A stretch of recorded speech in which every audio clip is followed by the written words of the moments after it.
A fault is a weakness, a defect, a fracture. Faults divide, tear, and consume.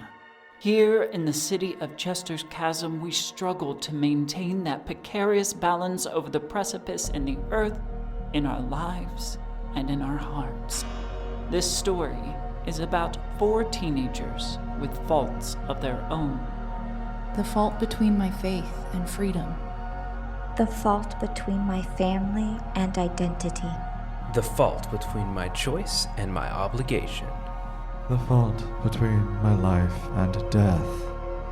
As these fractures grow, we stand at the edge and ask, what must we sacrifice to sate the void's endless hunger? Is it possible that the answer lies within all our faults?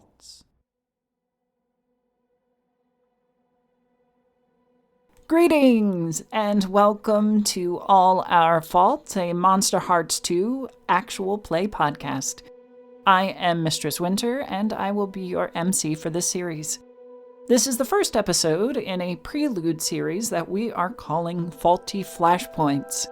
Here within, we will get our initial look into the lives of our protagonists, as well as some insight into how they became who they are when our story begins in earnest. At the end of the episode, I have a few shoutouts and thank yous, as well as information on how you might support the show if you feel so inclined. Content warnings for this episode include a vehicle collision with a fatal bodily injury. The time codes for that will be in the episode description. And now, on with the show.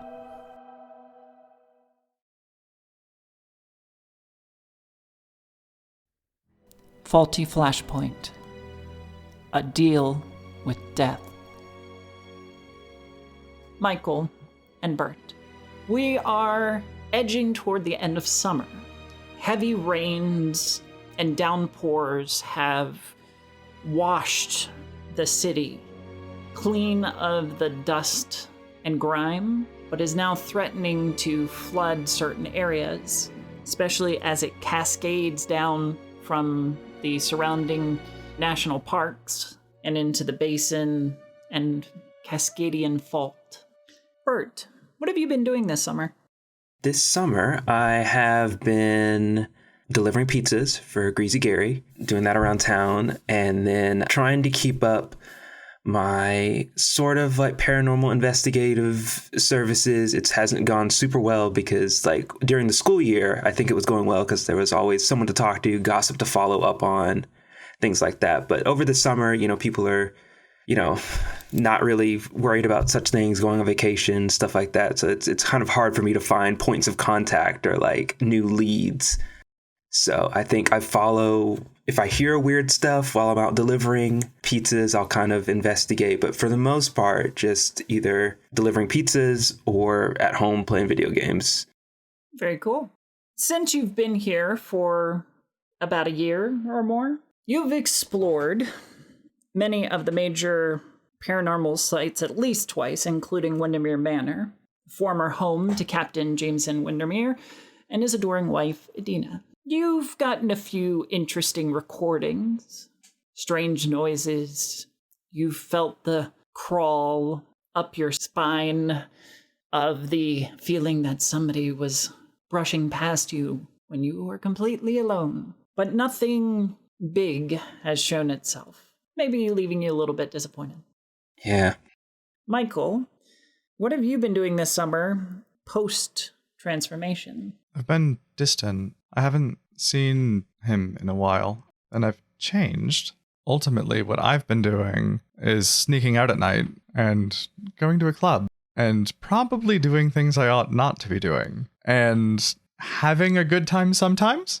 That's what I've been doing most of the time. But other than that, I've really just been trying to figure things out and figure out how to be me now. Isn't doing bad things what got you into this particular trouble? It might be. Yeah, but this is a new flavor.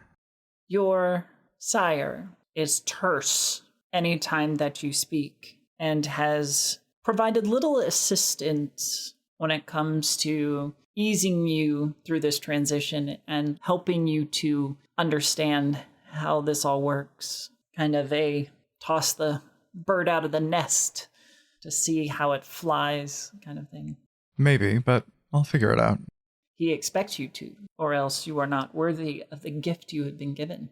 And I do know the consequences of failing. You have the bodily harm to show it for what measure of bodily harm can become a vampire. Who reaches out to who first? I think Burt would reach out to Michael just because he's like bored and kind of wants to see what kind of that feeling was over the school year. They were friends, maybe leading to something more. I don't know. So since pizza's not really doing it, and like we just said, I've been to all the hot spots around town and really haven't found anything worth pursuing too much. Maybe I'll try to hit up Michael and see what sparks are happening that way. Do you text, call? I think I'll text. Just LOL. The summer's been crazy, right? Ha. It's like the goofy emoji. Hey, it's been a while. Yeah, it has. How have things been going with you? You've kind of disappeared after the end of the year celebration. The summer's been a lot. How are you? Yeah, I'm good. It's just going through the motions. Not too much is happening. So I thought, hey, what's my old pal Mike up to? It's been wild. What are you up to tonight? Not much, unless I get a tip about something supernatural going on. That's kind of been my focus, but a nice chill night in seems like a good time to me. For the first time in a while, Michael will smirk to himself at that one. And he'll text back, well, I'm up for anything. Oh, okay, cool. Yeah, let me get my bike and I'll start heading your way. Okay. Actually, this is a good time to ask. Where do you live, Michael? My family probably has a house in some sort of development, some sort of shitty cookie cutter development with really nice houses. Each of them is all the same. They all have too many gables. Those stupid cookie cutter houses that are too expensive. Welcome to suburbia. Yes. On a hill somewhere. It probably has some stupid fancy name that has no bearing for the local geography. Hillside. But it's the Pacific Northwest, so who cares? Or Ridgecrest, something like that. Skyview. Yes, exactly. But of course the view of the sky is obliterated by the mountains. Very good. How about you, Burt? Where do you live? I'm thinking somewhere kind of suburbia as well. Just it has a straight direct line to downtown because Dad works at the place downtown, pharmaceutical rep. So I think he would just a nice straight commute. And so yeah, also something like Skyview or Ridgevale or something like that. I don't know. Ridgevale. Yeah. All right, so we have Skyview and Ridgevale. I love it. I would say that Skyview is probably a little more moneyed, and the HOA there is just militant about how the houses look, the lawn decorations, and a tree has to be tree-shaped, whatever that means. Whereas in Ridgevale, it's dipping toward the poverty line. That's why it's closer to South Chester, or as the people who reside and work there call it, the mall. That's M-A-W, not M-A-L-L. Okay, yeah, I think that's perfect because, we moved quick, moved fast, had to find a spot. Yeah, so it's riding the poverty line, and the locals give it that fun name because it tends to chew you up and spit you out. And it does look like it's been mauled because the storefronts, the buildings, some of them are abandoned, ready to be demolished. Just the economic level of that area is apparent everywhere you look. So you jump on your bike and speed through the drizzling rain up to Skyview. You arrive at one of the many similar houses that you're only able to tell is Michael's Because Michael has something in the window. What is the thing in the window that designates it as your room? He probably has a lamp that's in the shape of the full moon that hangs in the upper half. Interesting. Oh, nice. I like that. So you pass by and you see the moon glowing between the curtains, indicating that Michael is home. So I think I go past it a little bit, and then I was like, oh, there's the moon. And I have to turn around real fast and quickly. And it's raining, so I've got my jacket over I'm like, ugh. And then I just run to the door and knock on it and hope Michael let me in because it's cold. And I feel weird being here. I'm from out of town. Only been here a year, and coming from the mall, I don't know these people up here, and I'm not sure where Michael and I are, so there's just a lot of nervous just kind of feelings, just feeling out of place physically and also just relationally with Michael. It just came out of nowhere that he answered, because I think I had texted him a couple times over the summer and he'd kind of quote unquote ghosted me. So I'm kind of just a little confused what's going on, and so yeah, I'm just kind of nervously shifting my weight, knocking on the door, straightening up my jacket because it kind of got crumpled. Now, Michael, your parents are typically out of the house. They are in high-powered professions, which demand their attention more often than not, leaving you and your sibling alone at home. Your brother Gideon answers the door, and if I'm going off your particular looks, this young boy who answers the door and peers out at Burt, shaggy blonde hair, the bluest eyes you've ever seen. Mm-hmm. Very cherubic. You can just tell when he grows up, he's going to be a heartbreaker. Yes? Hey, how's it going? I'm Burt. I've been here a couple times before. I don't know if you remember me. You're Gideon, right? I'm here to hang out with your brother, Michael. Michael! I'll be right there. He's coming. Do you want to, come in and sit or something? Yeah, that would be it would be awesome. Thanks. Oh, I got some new, Beyblades. You play with Beyblades? I haven't in a minute, but I'd love to see them. They're always super cool. Well, you got to come see my collection. I've got the best collection in town. Yeah, that's fine, Gideon. Go away. We're gonna head out, okay? Eat But dinner what and go to about bed. Dinner? Yeah, Mom microwave said you something were in the gonna fridge. Get dinner. I don't. Fine. I'll be back later, okay? Just call me if you have any issues. Okay. All right. Come on, let's go. Where do you want me to put my bike? It's just kind of laying in the yard. It's fine. Just put it in the garage. We're gonna take my car. Oh, awesome. So I roll the bike over to the garage. The garage is in pristine organization. The parents drive their very expensive cars, so they don't normally keep them in the garage except when they're home. And they definitely do not do any auto body work or any kind of hard labor at all. So there's no tools, nothing that would indicate that they want to actually use their hands to do anything. It's mostly storage for Christmas or holiday decorations and such. And there's also a little corner where there's supplies for the gardeners.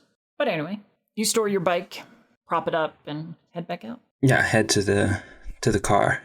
Yeah, it's an old beater. I probably inherited it from my father, who just got a new car or something. I just turned 16. And hop in.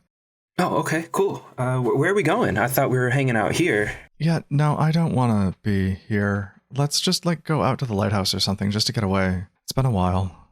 Cool, yeah. And then I'll drive on out. Okay. As you get in the car, the light drizzle that had been persisting all day grows into a heavy downpour. You can hear the heavy drops splashing chaotically on the canopy of your car and the hood and windshield. But you start off toward the lighthouse. Mm-hmm. And I imagine lightning starts to go off as we're driving? It is in the distance. Okay. You know that you do that whole count the seconds between the flash and the thunder. There's a solid 10 seconds between flashes and thunder, and it's very distant, but it's coming. So you head out. We'll say that it's pressing late into the evening, and the sun is setting, if not already at the horizon, obscured by the heavy rain clouds. Everybody has rushed home to get out of the storm, but to those who are still on the road, well, they're a little bit rushed. The trip out to Cape Mead is about 30, 45 minutes, giving you plenty of time to talk, unless you stay silent the entire drive. I don't think so. This is awkward. No. No, I think Burt is just kind of like, is silent for a little bit, maybe like getting out of the neighborhood and like maybe onto the, the main road and everything. And then he's like, so you said this summer's been crazy for you. What's been going on? It's just, I've been through a lot of changes, And you might notice that Michael looks different. He's almost preternaturally still. He's paler, certainly. And there's sort of just a different look about him. If you were attracted to him before, you're definitely more attracted to him now. And you can't quite place why. Okay. Yeah, I think Burt would notice that and just kind of like, again, nervousness of like not sure where we are, and then like expecting to meet someone and like kind of meeting someone different right now, not sure who this is even. So he's just like, changes. Okay, cool, man. Like that happens in life. I get that. Have you met some new people? Like I don't know. I've been kind of, since school ended, I haven't really hung out with anybody from school. I mean, you were kind of my best friend, so I thought, I don't know, maybe we could do something together with your new friends, or what's kind of the scene here? You might say I've met some new people, and I've just been under a lot of pressure. I don't know how to keep it up. There's just so much going on, and I'm expected to do so much, and I just don't know how to pull it all off sometimes, Are you like in some kind of trouble? Like the city where I'm from, I ran into some shady people and I had to do some things I wasn't proud of. So I think I get where you're coming from. I didn't know that there was people like that out here. This is like a sleepy little town. Oh, they're everywhere. Okay, well, if you ever need any help or anything, I could try to help you out. I don't think you can. Oh. I just have to figure it out on my own. But it does mean something that you offer. Thanks. Yeah, I mean, we were kind of the oddballs out at school, so we gotta stick together. If we don't have each other, who do we have, Yeah. I've had to do a lot of things I might not necessarily be so proud of, but I don't exactly hate who I'm becoming, It doesn't exactly feel bad. Okay, it kind of depends on what sort of things you've been doing that you're not proud of. I kind of moved some goods and valuables around back in the city where I was, used to live at for some extra money. People would find things and I would take those things to other people that wanted them and get paid for it. Yeah? Like what? Jewelry that was gotten maybe less than legally. And also I found a few weird, like, occult artifacts here and there. So some people would like to pay, you say that something is cursed, and sometimes if you go to the right people, they'll pay way more than what it's actually worth if they think there's some kind of added benefit or value to that trinket. Oh, that's interesting. I've never heard of that. Yeah, I didn't really want to, but ever since my mom was diagnosed, we had to find some way to pay for it, so I thought maybe I'd chip in and get money to help around the house or anything. Oh, right. I'm sorry about that. Thanks. It means a lot. It's been a lot, so I definitely understand changes. Things are different now. Yeah, things are really different. Different between, like, us? What do you mean? Well, that's not... What do you mean? All last year, we were best friends, hanging out all the time and everything, and then you just disappeared. And, like, I texted you a couple times, and I hadn't heard anything, and then all of a sudden answered me today, which was super cool. But I don't know, I don't want to be, like, left behind while you're going through your whatever's going on with you. Think I need to roll to keep my cool. Please do. Oh, first roll of the game. I need to look at my stats. I don't think I did it. 7. That is a partial success. So in that case, what are you most afraid of, Michael? I am afraid of, I think, confessing or giving away any of my secrets. I'm afraid of letting it boil over, letting it out. The temptation is certainly tearing you in two. In that one part, you don't want to be vulnerable and you like your secrets. But on the other hand, you probably haven't shared this with anybody. Mm-mm. And like the hunger that now churns at your insides, the need to share that also creates this yearning for connection. I met someone who promised me something unimaginably incredible. He promised me I could feel so special. I gave him everything of myself, and it cost so much, and I can't take it back, and I don't know what to do. And sometimes it feels so good, but I have to do so many things you could not understand, and sometimes I don't understand. Burt kind of shifts because it sounds like he's trying to crush on Michael, and Michael is telling him about a crush he has, and so Burt's a little confused, but he's like, oh, okay, yeah, man, relationships sound like they're tough. I can be here to listen, but yeah, it sounds like you found somebody that I think. No, never like that. Okay, well, like I said, if you need somebody to talk to, I'm here. I think we're good, so. Burt, I'd like you to roll Keep Your Cool. Okay. That is 2d6 plus cold. Okay, I wrote down what my stats are. I hope so. I did. So that is it. That's a 2. Oh. Okay, so you're losing your cool. You're trying to put on a face of, oh, this totally isn't getting to me. I'm not fantasizing about Michael being with somebody else. How do you react? How does that mask slip and that vulnerability express itself? I think definitely physically I kind of turn away and kind of look out the window a little bit more, just kind of put walls up, because I'm hey, I am trying to be vulnerable, and even though Michael is sharing, it's not necessarily what I want to hear.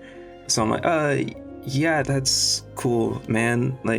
I don't know what what they are to you, but I feel like I was a friend to you this whole time, freshman year, and yeah, it just seems kind of crazy that you would just stop hanging out with me and hang out with this other person that's kind of hurting you in some way. But you do you. It's cool that we're hanging out now, but I wish we could have reconnected earlier than this. But I hope you figure out what's going on with your new peeps or whatever. The rest of the ride is this awkward tension between you two as the last leg of the trip up to the lighthouse commences. You pass by these shoddy, poorly constructed buildings and shacks that are used to hawk various cheap goods and tourist fodder to the many people who visit the haunted lighthouse, and finally pull into the parking lot, very, very small parking lot, just outside the lighthouse. By now, the lightning strikes are more frequent, and the space between them and their booms is halved. The wind is beginning to pick up. I think to break kind of the tension, because like you said, that ride was in silence, and I'm once we park, I'm gonna wait for a thunderclap, and then Bart's gonna be crazy fact, this parking lot actually used to be where the caretaker of the lighthouse, where his house used to be. I investigated it in this area for spirits or whatever, I do that on the side. So where did you find that out? Looking through old library texts and just kind of hearsay. I don't even know if it's true or whatever. Just kind of something I came across. You know, I do like that about you. Your curiosity. Oh, yeah. I mean, like you said, there's people everywhere, and there's kind of like some of them have some interesting stories and kind of baggage with them. So turns out I figured this out the hard way, that not all of them have good intent. So it's not really like my mission or anything. I'm just me, but maybe if I could intercept them before they get to the people I care about, maybe that'll help. It's whatever. And I think I'm gonna like try to like go to unlock the door and go to the lighthouse, but I'm like doing it hesitantly because I'm not sure if we're like getting out or like what the deal is, but I'm just trying to like move things along. Did you want to go outside? It's raining. Yeah, no, I see that it's raining. I just didn't know if you like wanted to go to the lighthouse. Did you just want to just hang out here? I just thought we could hang out and talk. Oh, okay. Yeah, cool. I just kind of like shift back. Did you have something you specifically wanted to talk about, or? I mean, not, I guess, specifically. I just wanted to get out of the house, and it has been a while. Yeah, no, I get that. I get wanting to get out of the house. That's why I deliver pizzas, and I tried to stay at those after-school stuff as much as possible, just because things are weird at the house for me, too, so. Why? Changes, like you said, with Mom gone, it's a lot, and my sister's, she stayed, she's in college, and then Dad and I, parents, they're weird or whatever, and he's taking this all weird. He kind of just up and moved us to Chester's Chasm, somewhere I've never even heard of before, and he said he just wanted us to get a new start away from where we were. So he's just working all the time, taking work trips, going to these different conferences. Vitamax is an important company here and around the world, so he's trying to move up the ladder. I don't know what his end goal was. He always wanted to like keep us as a family happy, but we're not happy now, and he's still pressing on to whatever. Happy? Whatever is that? Right? No clue. I can't even begin. I mean, I've never seen anyone happy, so. I don't know. I feel like our family, we had it for a little bit, and then it kind of went away. But who knows? Maybe we can find it again somewhere. Anything is possible, I guess. Yeah, I guess so. There is a massive crack of thunder, and the wind begins to howl and even rock the car as it picks up to more forceful gales. In that moment, you might notice that Michael is staring at you. It's getting kind of crazy out here weather-wise. You think we should head back? Sure. Yeah, if you want. I mean, I don't necessarily want, but I don't know. It just kind of... Yeah, we can. Do you want me to bring you home? Riding your bike in this is probably not the best idea. Yeah, that'd be cool. Do you still remember where we're at? Over in the mall? Yes, I know where you live. Okay. It's just been a minute. I don't know. I barely remembered where you were. Thanks to that little moon in your window. And I'll reverse out and start peeling away. Maybe a little too fast. Maybe. The swarm of emotions may be overwhelming your darker side now, and whatever those emotions are completely up to you. But emotions, positive or negative, can impair our judgments. So you head down, and on the way, there's a bit of sketchy road. It's narrow, there's a guardrail, but it takes some caution and finesse to navigate safely. As you careen down the steep decline back into the city, there's a flash of lightning that lights the sky to near sunlight, and directly in the middle of the road is a veiled figure direct in your path. Give me a runaway. Uh-oh. Yeah, runaway, that is a volatile. Oh, I don't like that little laugh. I love that. My volatile's a -1, and without that I rolled a 4, so that's a total of 3. Oh no! No need to fudge this one. The strobe-like effect of the lightning, its sudden brilliance, and the appearance of this person directly in front of you has you jerk in reaction. And instead of veering left, which would have taken you further onto the road and allowed a more or less safe passage past the individual if you didn't clip them. Instead, you went right and hit the guardrail at such an angle that it just shears open. You, Burt, and the car sail off the embankment into the copse of trees that are the only cushion between you and the bottom of the small valley. Uh-oh. The branches snap and smack against the car as it near free falls through the canopy until the car comes to a violent jerking stop at their base. Burt, you are going to take some harm. Okay. Just simply from the blunt force trauma that you're going to experience in this crash. So effectively, you get something like 2 harm. The car creaks and whines as it settles on the ground. Burt, you come back to consciousness after blacking out very briefly. What do you do? Yeah, just kind of like, Michael, what's going on? And I look over at Michael to make sure he's okay. Michael, you did not lose consciousness. However, you do have a tree limb sticking out of your chest, pinning you against your seat, Washburn style. Firefly. It was too soon. Too soon? Too soon for Firefly. It's always too soon. How dare you? For Firefly. It'll be too soon in 100 years, madam. So I just want to reach over. I'm like, Michael, hey, come on. I don't know. I don't want to like remove the limb, but I'm just kind of like, I don't know what I'm trying to do. Like, just kind of confused and just like, how can I help? Are you there? Like, what? I didn't think I could die this fast. How are you talking?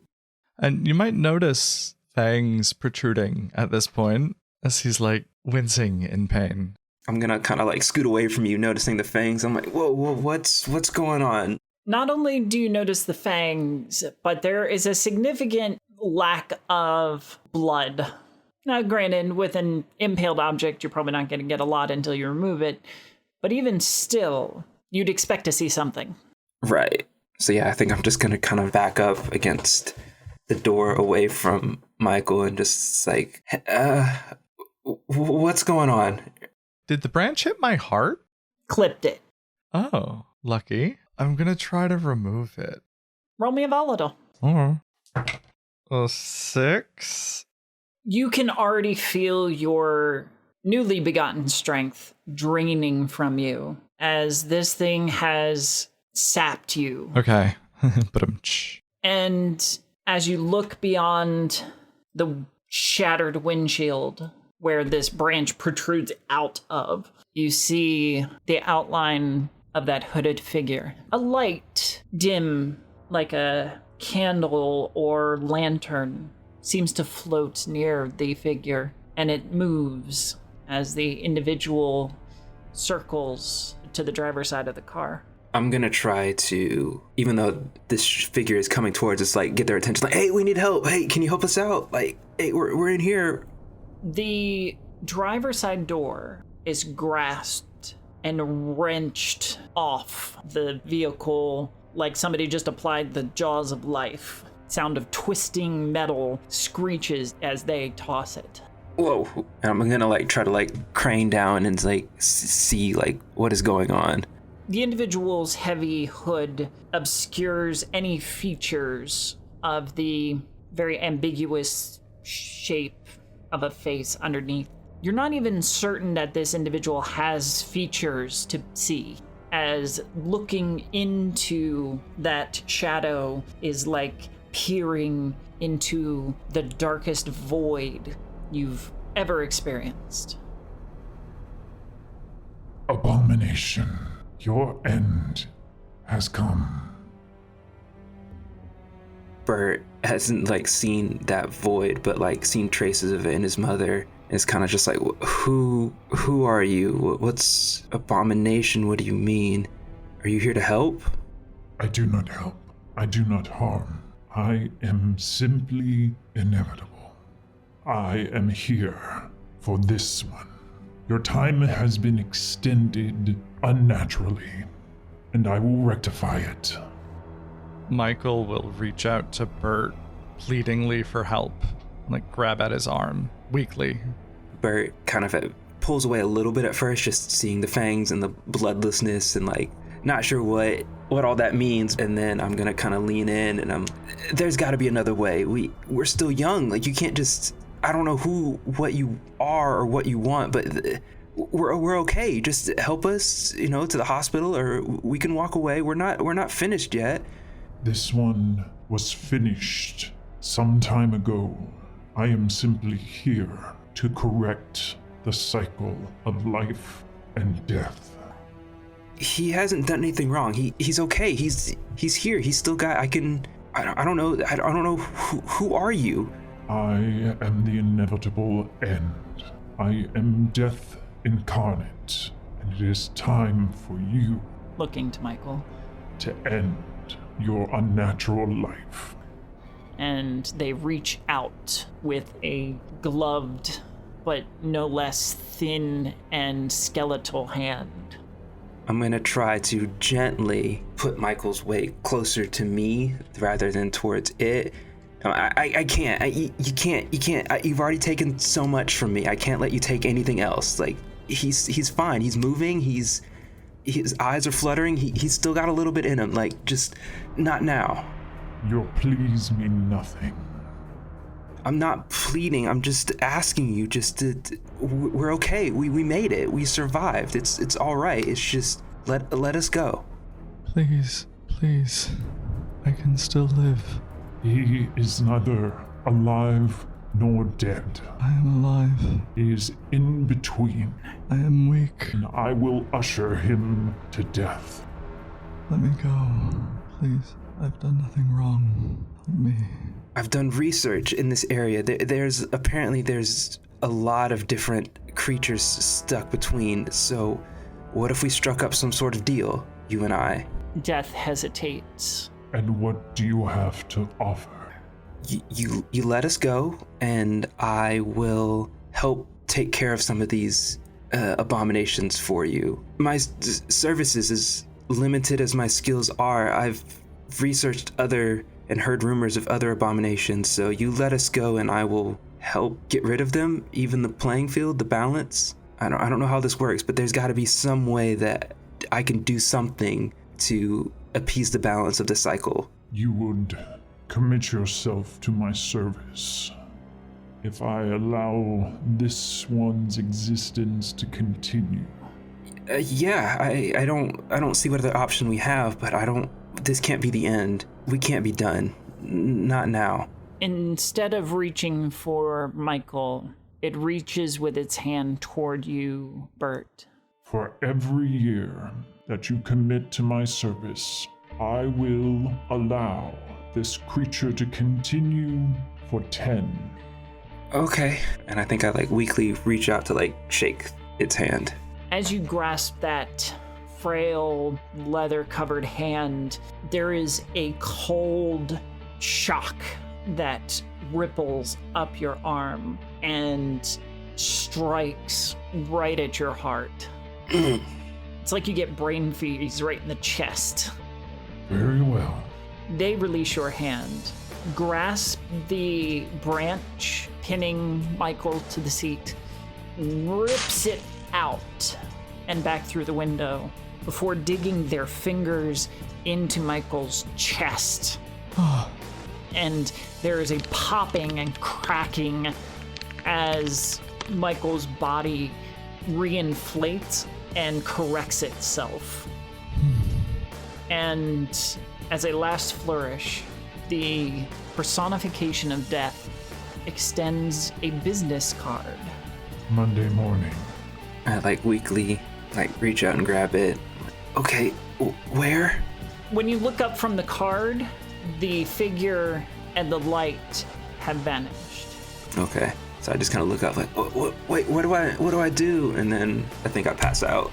Well, okay then. Shit. And then Michael, I guess, will call the police and get Burt taken home and make sure that card is stuffed in his pocket and never talk about this again until he has to. And stalk his good friend to make sure he never dies. Very good. Thank you for listening, and we hope you enjoyed this episode of All Our Faults. Before you go, I would like to put out a couple of shout-outs and thank yous.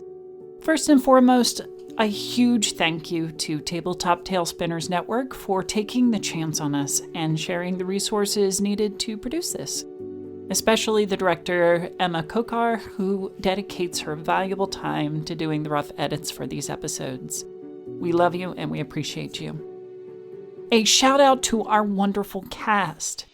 In this particular episode, we had Juicy Garland, who can be found at most social media sites at Juicy Garland, and Ben can be found on Instagram at _Blindian1.